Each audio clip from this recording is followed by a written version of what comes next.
My name is Maya.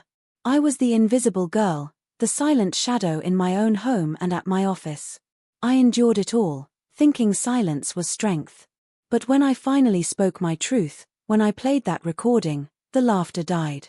The masks slipped. And the whole office went silent. This is how I broke free. My name is Maya.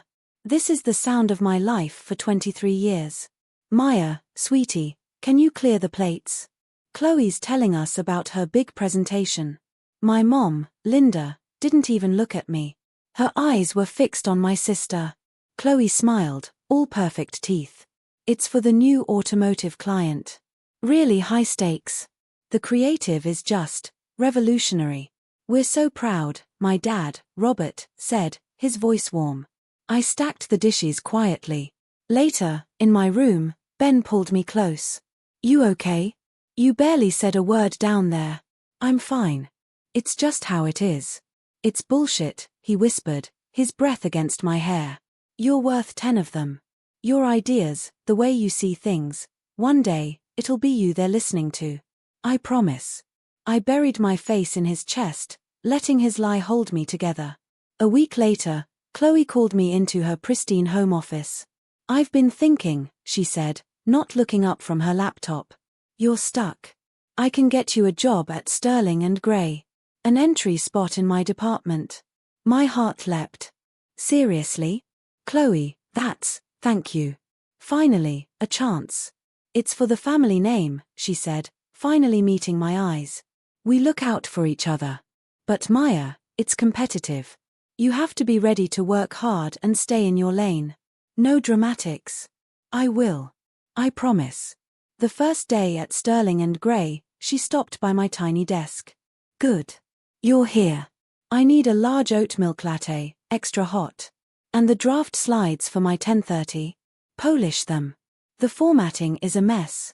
She walked into her corner office and shut the door. My desk was right outside. A month in, I handed her a folder. I was thinking about the eclipse tech pitch. What if we used the phases of the moon as a visual metaphor for their product rollout? It could. She took the folder. I'll review it with a critical eye. Thanks.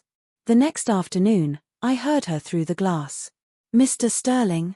Yes, the eclipse vision. I've been developing this moonshot concept. I froze, my pen hovering over a notepad. My words. My metaphor. When she came out, I stood up, my voice timid. Chloe. About the eclipse idea. She paused, a patient smile on her face. Yes. Oh, Maya, I refined it.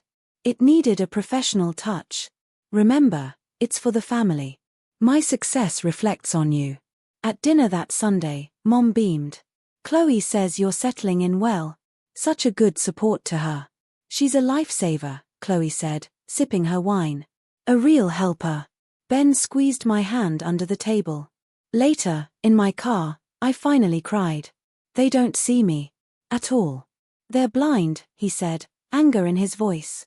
You need to start documenting your ideas. Protect yourself. It feels disloyal. To who? He said. They're not loyal to you. I started eating lunch at my desk. One day, 2 associates walked by, not seeing me. Chloe's a machine. Another flawless pitch. The eclipse tech pitch was everything. I'd spent 3 nights on it, the slides a perfect story. My story. I sent the final file to Chloe at 2 a.m. My eyes burned. The next morning, I was getting water when I heard her through her cracked door. Completely immersive, Mr. Sterling. Yes, I worked through the night on the eclipse vision. The lunar cycle narrative ties it all together. My hand clenched around the paper cup. A hot tear of pure rage slid down my cheek. I wiped it away, fast. Old habits. That night, I sobbed into Ben's shoulder on his couch. She said it right to our boss. My work. My night. His body was tense. You can't stay there, Maya. It's killing you. What choice do I have? My family thinks it's a blessing. Then make a choice. He pulled back, his jaw tight. Quit. Or, expose her. Get proof. How? Record her, he said, His voice low. Next time she takes credit. Just get it. It's the only language people like that understand. It felt dirty. But the seed was planted. It sat in my gut, heavy and alive. I forgot my phone at my desk the following Thursday. Another late night compiling the Lawson account analytics. My work, but her name on the cover sheet. The office was dark, silent. But a sliver of light cut from under Chloe's door. And voices. I crept closer. My blood turned to ice. Relax, Chloe. She's never going to suspect. She's too naive. Ben's voice. I stopped breathing. I peered through the tiny crack where the door met the frame. He was there, leaning against her desk. He handed her a USB drive. The finalized files for the Lawson account, he said. All the predictive models she built. Clean. Chloe took it, that cold, polished smile on her face. Good. It's solid work. She's useful, in her way. Useful? Ben let out a short laugh. She's a doormat. It's why this works. Exactly. She can't know the real game. Chloe twirled the drive in her fingers. And Mom and Dad would never believe her anyway. They think she's lucky to have a job. Ben nodded. Just keep her focused on the busy work. She's happy if she thinks she's helping. I stumbled back.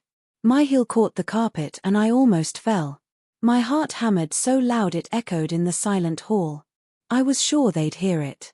Their laughter, soft and shared, followed me as I fled, phone forgotten, into the empty, dark elevator. The two people I trusted most. A team. And I was their pawn. The burning in my gut wasn't sadness anymore. It was betrayal, sharp and clear, carving out every lie he'd ever whispered. The seed he'd planted wasn't for justice. It was a trap. And I had almost walked right into it. For a week, I moved like a ghost. I didn't cry. The pain hardened into something sharp and clear, a weapon I held inside. You've been quiet, Ben said one night, stroking my hair. His touch made my skin crawl. Just tired, I mumbled into my pillow. Work is intense. Well, stick with Chloe. She'll look out for you. I almost laughed. I played my part. I bought a tiny, voice-activated recorder from a sketchy electronics store downtown. My hands shook the first time I clipped it inside my blouse, hidden under my scarf. The weight of it felt like a heartbeat against my ribs. I became a careful actress. Alone with Chloe in her office, I'd bring her a coffee. How did you even come up with the eclipse strategy? It's so brilliant. Her laughter was a condescending melody. Oh Maya, it's just instinct. You wouldn't understand the pressure of true creativity. It's a burden, really. Click. The recorder captured it all. Another day, after a team meeting for the Verve Cosmetics campaign, my concept, again I followed her back. The authentic beauty angle was a masterstroke, I said, my voice sickly sweet. It's about understanding the market's soul, she said, not looking up from her phone. I can't teach you that. Just handle the logistics. Click. Ben's role became clearer. You should let Chloe present the Lawson data, he'd suggest over dinner. It has more impact coming from the department head. It's strategic. I'd nod, wide-eyed. That makes sense. Thanks for the advice. I documented every stolen file, every poisoned suggestion. My own quiet ledger of betrayal. The final piece came at Sunday brunch. My mom sighed, watching Chloe detail a supposed client win. Chloe is just so driven. It's incredible. She then turned to me, a pitying smile on her lips. Maya, honey, maybe you should just be grateful she gave you a job at all. Maybe a less competitive path would suit you better. Something quieter. The table went silent for a beat. Dad nodded, chewing his toast. Chloe smirked. Ben squeezed my hand under the table, a performative show of support. That was it. The last thread of hope, the childish belief that they might one day truly see me, snapped with an almost audible sound. I looked at their faces, my proud parents, my smug sister, my treacherous boyfriend. The shock didn't feel like a storm. It felt like a tide going out, leaving nothing but cold, still sand. In that moment, my fear vanished. It was replaced by a terrifying calm. "You're probably right, Mom," I said, my voice eerily steady. "I should know my place. I had the evidence. Now, I needed the stage." The quarterly review was packed. Every department head. My parents sat in the back, beaming. Ben lingered near the door. Chloe stood, smoothing her blazer, her slides glowing on the screen. "Eclipse Tech Lawson." Mr. Sterling nodded. "The floor is yours, Chloe." My heart was a frantic drum. As she opened her mouth, I stood. The scrape of my chair was deafening. Everyone looked. "Mr. Sterling," I said, my voice steady, cold. "Before my sister begins, there's something you all need to hear regarding the originality of this work." Chloe's smile froze. "Maya," she hissed. "Sit down." Ben's face went pale. I walked to the front, my legs steady. I unplugged her laptop and connected my phone to the conference speakers. "What are you doing?" Mr. Sterling asked, more confused than angry. "Providing context," I said. I pressed play. Her voice, clear and arrogant, filled the dead air. "Oh Maya, it's just instinct. You wouldn't understand the pressure of true creativity." A beat of silence. Another clip. "Just put Maya's name in the footnotes. No one reads those." Chloe's face drained of color. "That's out of context. She's twisting." I pressed next. Ben's voice now, tinny from the recorder in my bag. "Relax, Chloe. She's never going to suspect. She's too naive." The room ceased to breathe. I saw the shock on Mr. Sterling's face, morphing into disgust. I saw the dawning horror on my parents' faces, their pride crumbling. I saw Chloe's composure shatter into pure, undiluted panic. The final clip ended. The silence that followed was a physical thing, thick and heavy. A vacuum. Mr. Sterling stood. His voice was like ice. "Chloe. Ben. My office. Now." They moved, stiff and broken, through the crowd. As she passed me, Chloe looked at me. Not with anger, but with a shocking, raw hatred. I didn't flinch. I met her gaze, and for the first time, she truly saw me. The room remained silent, every eye on me. That silence wasn't my cage anymore. It was my victory. It was the sound of their defeat, and my beginning.